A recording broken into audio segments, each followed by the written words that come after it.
I don't really enjoy the way Hitch is portrayed in Chapter 2 of Make Your Mark. It's not just this episode, but the way he's portrayed throughout the series. The voice actor, as well as his facial expressions, can be a little over the top, and as a result he comes off as goofy and maybe not all that bright. They've really de-emphasized some of his distinguishing traits from a new generation, namely that he was competent, and that every pony looked up to him. He was really good at his job in the movie, and while he's not necessarily extremely dumb or bad at his job in Chapter 2, they certainly haven't emphasized his strengths in the same way. That being said, there are some things about him in this episode that I like. Hitch from the movie certainly had flaws. He was an old-fashioned thinker, and he could get carried away with rules and regulations. I do believe that his actions in this episode were both in character and pretty well justified. They also emphasize both in this episode and throughout the chapter that Hitch is driven by his care for the ponies and other creatures of Maritime Bay. He just wants to protect every creature and keep them safe. That's a trait that also comes out of the movie, so I'm glad he has that at least. He's not worst pony by any means, but his portrayal here is actually a bit of a downgrade from Tell Your Tale, where I think his competence and charisma come through stronger. So I'm kind of sad that Sprout didn't get used much. As I mentioned in my review of the movie all that time ago, he was one of my favorite characters. I was hoping for a bit of a redemption arc, maybe an episode where he and Hitch reconciled or something, but no, just a background appearance to establish that he still exists. Speaking of, Posey also seems to have disappeared. After featuring so heavily in the special in Tell Your Tale, I don't know if she even gets a speaking line in Chapter 2. These glitter berries look delicious.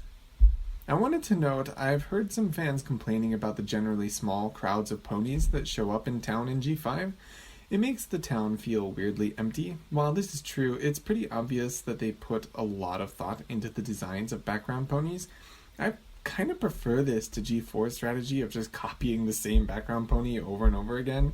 Even later in the series when the changelings aren't showing up as often, they keep copying mane styles and eye shapes, and few of them have accessories or anything. G5 puts a lot more thought into its background ponies, even if there aren't as many of them. So that's a pro and a con. One problem I have with this episode is that it worked a little too hard to paint Hitch as being wrong from the start. Sunny and Zip had no patience for his methodical approach, and the little stickers he throws around give him a bad look. This isn't fair. Earth pony magic has proven to be unpredictable and dangerous. Banning the use of magic except in controlled settings until they had more data was a logical approach. How was Hitch to know that bottling up Earth Pony magic would make it more unpredictable? Of course, by the end he's been carried away. Who's to say what the crystals will do if one is removed? Even if all it does is deactivate Earth Pony magic, that's not Hitch's right. I don't even know how he has the authority to make laws. I thought he was a sheriff, not a mayor.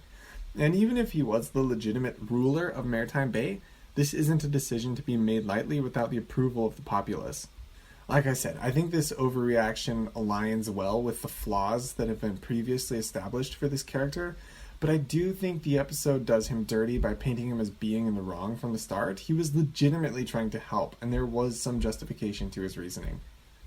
Oh, that happens in this episode.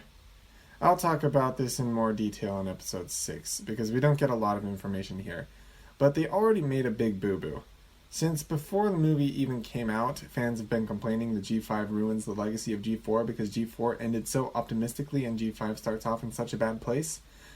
I defended G5 because, said I, G5 appeared to be very far in the future, so it was likely that Twilight was long since dead before things even started to decay. She can't control the fate of Equestria after her death.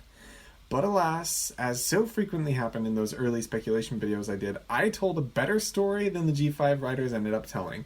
Whatever the details of the crystals and all that, we already know that Twilight Sparkle was more involved in the transition from G4 to G5 than I initially assumed. If she had a hoof in making the world a xenophobic post-apocalyptic dystopia with no magic, even if she was well-intentioned, that ruins her legacy. The only way I could accept the premise of G5 was under the assumption that Twilight had nothing to do with it, and that assumption was wrong. This could break G5, but more about that later. So they said this tree was magical. It's all sparkly, Sparky does annoying dragon stuff with it, and Zip says the flowers seem strangely familiar. That never gets explained, right? These aren't the same flowers from Portrait Day. So what's with this tree? I guess that's something to be addressed in the next chapter. So this side plot of Izzy babysitting Sparky goes parallel to the main plot about Earth Pony magic. I like the idea. She's a good fit for Sparky's chaotic nature, and it's nice to see Izzy taking on some responsibility. The problem is that, combined with the events of the main plot, it seems they're driving for the message that rules and regulations are always bad. That's a bad message. There was really no caveat in the story about rules being useful for certain situations and having their place. If they wanted to do a lesson like that, then they would have had these two parallel story arcs end differently, with one story benefiting from the use of rules and the other benefiting from the use of more freedom. But that's not what they did. Overall, I don't like this episode. Hitch's character has some strengths to it, but they really don't emphasize his former competence or charisma, and they work too hard to paint him as being in the wrong. This goes with the misdelivered message that rules are always bad. And of course, the whole episode leaves me bitter due to Twilight's appearance and the implication that she was involved in the collapse of equestrian society. I'll give this one a 4 out of 10. Peace out.